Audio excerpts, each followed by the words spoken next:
안녕하세요. 박준호입니다. 예, 이번 주부터 이제 11월에 들어서니까 오늘은 11월 포트폴리오 10선을 가지고 이야기해 보겠습니다. 11월 달에 우리가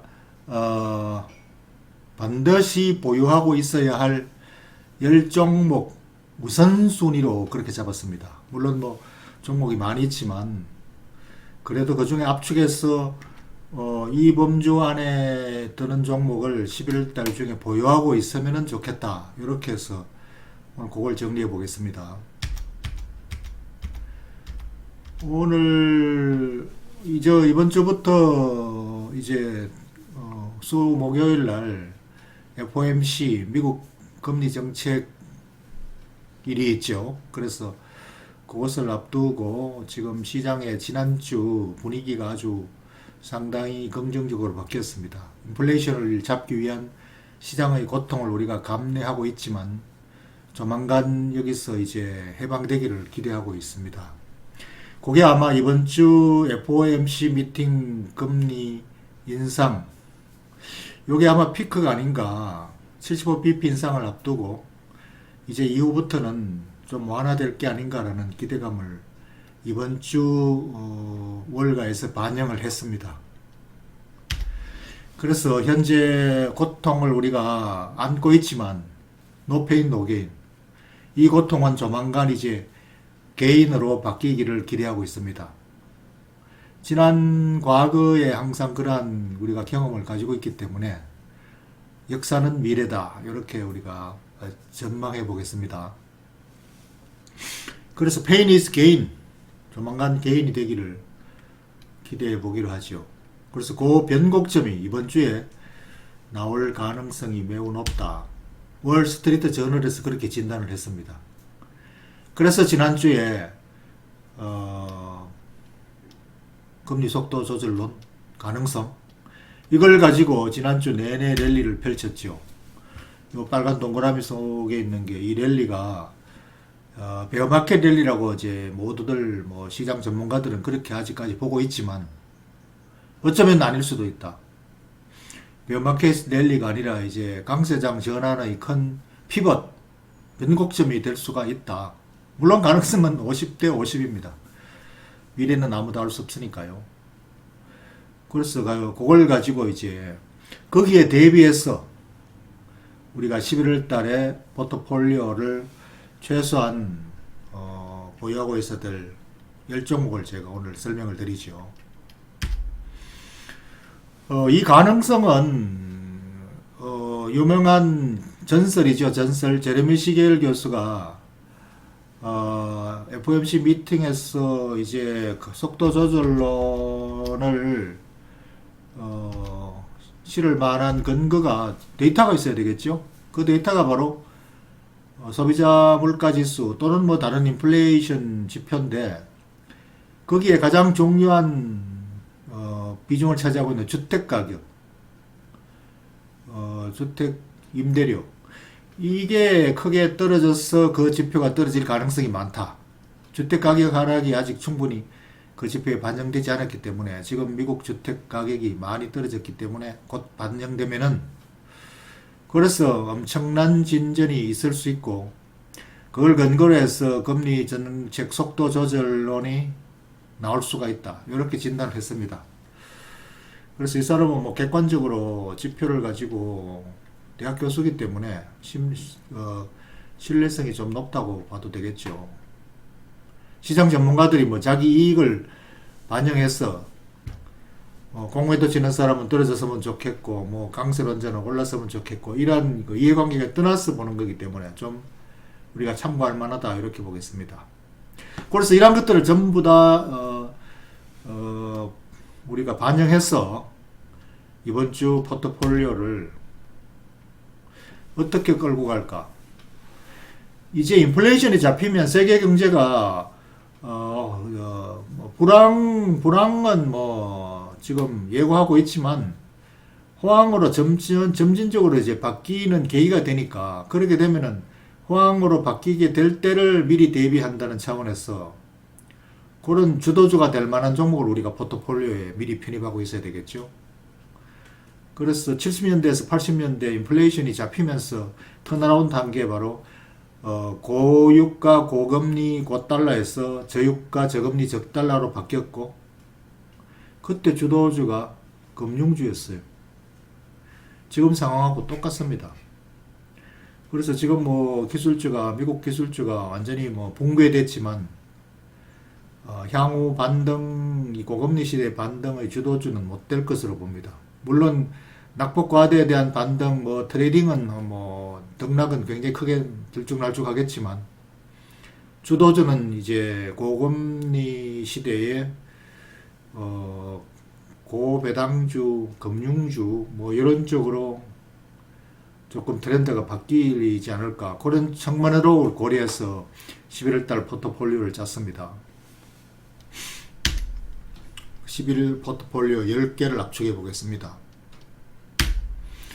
기본적으로는 이러한 그 큰 틀 안에서 개별 기업별로는 브랜드 충성도가 있어서 불황을 당분간 좀 안고 가더라도 매출이 꾸준히 일어날 수 있고, 거기다가 합리적인 이익이 나고, 그 다음에 그 이익을 가지고 배당을 건전하게 하는 회사, 이렇게 압축하면은 수천 개 종목 중에서 10개로 압축할 수 있습니다. 그리고 또 뭐 이 10개 아니라도 뭐 수십 개로 더 확대해 볼 수는 있습니다만, 제가 보는 관점에서 이제 선호도를 근거로 한 10개로 압축해 봤습니다. 제일 첫 번째는 반도체입니다. 삼성전자, 세계 최고 반도체 삼성전자. 이건 반드시 가지고 있어야 된다. 이거는 뭐 반도체 슈퍼사이클, 이거는 지금 뭐 큰 트렌드가 변하지 않습니다. 4차 산업혁명, 그에 따른 인공지능, 뭐 메타버스, 5G, 클라우드, 데이터 센터, 이런 것들이 지금 큰 흐름을 타고 갈 수밖에 없기 때문에, 지금 현재 재고 사이클이 악화됐다. 경기가 뭐 코로나 이후로 악화되고, 뭐 러시아 전쟁 뭐 이런 것 때문에 지금 또 중국의 차이나 제로 코로나 정책 뭐 이런 거 복잡한 것들이 얽혀서 재고 사이클이 지금 완전히 타격을 받고 있지만, 이 작은 사이클보다 큰 사이클을 가지고 가야 된다. 그래서 큰 사이클일 때는 오히려 이 작은 사이클 바닥일 때가 이 페인의 기간이, 개인을 얻기 위한 좋은 기회가 되는 거죠. 그래서 이런 기회에 저가에 매수해서 뭐 가지고 있는 게 우리한테 기회를 주는 게 됩니다. 그 다음에 두 번째는 LG전자예요. 이것도 역시 큰 슈퍼사이클에 들어가 있습니다. 무슨 슈퍼사이클? 전기자동차. 이 전기자동차는 뭐 4차 산업혁명 거의 뭐 같이 동시에 맞물려 있고, 이 또 환경, 친환경, 지구보호, 이거 어긋날 수가 없는 큰 흐름이에요. 그래서 거기에 지금 본격적으로 전 세계 전자 제품으로서 세계 1위인 이 기술을 바탕으로 해서 전장 부품에서 세계 1위로 지금 턴어라운드 하고 있어요. 전기 자동차는 전자 부품의 결합체다. 그러면 거기 최고 실력 LG전자가 뭐 당연히 1등으로 앞으로 나가겠죠. 그래서 이미 그것을 바탕으로 마거나 자회사 마거나 여기 투자를 했고, 여기서 전장 부품을 본격적으로 공급하는 세계 자동차 전장 부품 공급 기지가 되고 있습니다. 그리고 또 하나 애플 부품사로서 이노텍 있죠. 애플 핵심 부품 공급을 여기서 하고, 그러니까 이게 큰 두 가지 틀을 가지고 있는 그 모회사 LG전자, 그리고 또 그 모회사인 LG, 뭐 이렇게 해서 우리가 보유할 필수 종목 두 번째 순위로 그렇게 선호도가 그렇게 잡힙니다. 그 다음에 세 번째 LG화학, 이것도 역시 2차 전지, 전기자동차 대세의 흐름, 핵심 부품이 이 배터리 2차 전지입니다. 그 세계 최고로 올랐었죠, LG화학이. 전 세계 모든 자동차 회사에 다 공급하고 있습니다. 그렇죠? 그래서 자회사 LG 에너지 솔루션을 분리를 했지만 그 모기업으로서 70%, 80% 지배권을 가지고 있고, 이 LG 에너지 솔루션의 실적이나 가치가 그대로 모회사 LG화학으로 다 결국은 들어오게 돼 있고, 또 여기에다가 소재 부품을 화학에서 공급하고 있고, 그래서 이거 두 개가 하나의 결합체다. 회사는 분리됐지만 결국은 하나입니다. 그 다음에 현대차도 역시 이제 자동차의 리더로서 전기자동차 회사, 자동차 완성차 회사끼리도 아주 치열한 경쟁을 하고 있죠. 그 중에서 굉장히 빨리 이 선두 자리를 향해서 턴어라운드 또는 변신하고 있는 그러한 아주 두각을 나타내고 있죠. 그래서 현대차도 이 전기자동차 대표주자로서 손색이 없다. 그래서 지금 현재 주식시장 업황 때문에 이렇게 주가가 떨어져 있는 이런 상황에서 우리가 저가 매수의 기회를 활용해서 우리가 포트에 편입하면 좋겠다, 이런 생각입니다.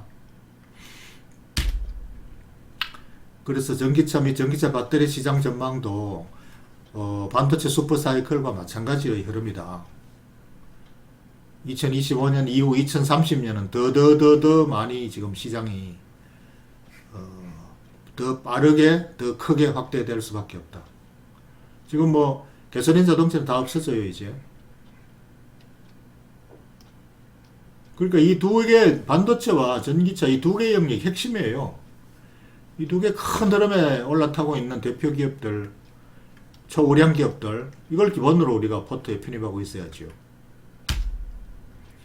그 다음에 이제 또 하나 우리가 언제나 대비해서 방산업체, 그 중에서 방산업체, 지금 국내 방산업체 다 좋아요. LIG 넥슨을 방위산업 중에서도 가장 우선으로 꼽는 이유는 방어 차원에서 미사일, 또 이 성능으로 인해서 지금 전 세계로 수출을 하고 있지만 내수용으로서의 수요도 앞으로 계속 더 필요하고 수출 물량도 계속 늘어날 것으로 이렇게 예상되는 굉장히 좋은 입장에 있죠. 그래서 그런 관점에서 다른 방산업체도 다 좋고 다 성장이 확 열려 있지만 그 중에서 이제 하나만 꼽으라면 저는 LIG 넥슨을 꼽아왔습니다. 그래서 이건 선호도에 따라서 좀 달라질 수가 있지만 어쨌든 방위산업체 중에서는 한 종목을 편입해 놓을 필요가 있다. 지정학적 리스크는 언제나 또 불거지고 언제나 또 모멘텀을 받을 수 있는 그런 상시적인 모멘텀 주식이에요. 그리고 또 실적이 풀 가동으로 지금 앞으로 실적이 열려 있기 때문에 지금 현재 당장 배당은 충분하지 못하지만 미래 배당은 충분하다.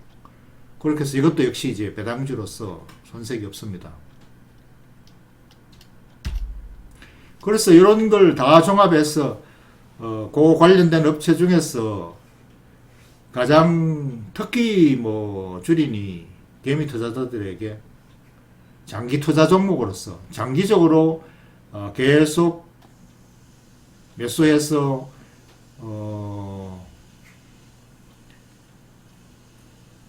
비중을 확대해 갈 수 있는 그런 종목으로 10개를 제가 압축을 해서 본다면 11월달 포트폴리오로 이렇게 10개 종목, 10개 종목 맞나요? 하나, 둘, 셋, 넷, 다섯, 여섯, 일곱, 여덟, 아홉, 10개.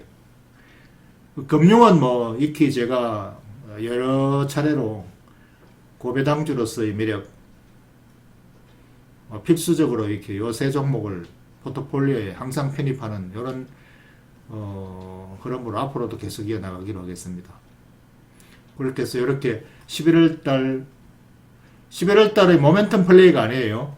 11월 달에도 반드시 포트폴리오에 편입해 있어야 할 종목, 그리고 앞으로도 마찬가지로 지속 보유할 종목입니다. 이렇게 정리를 하겠습니다.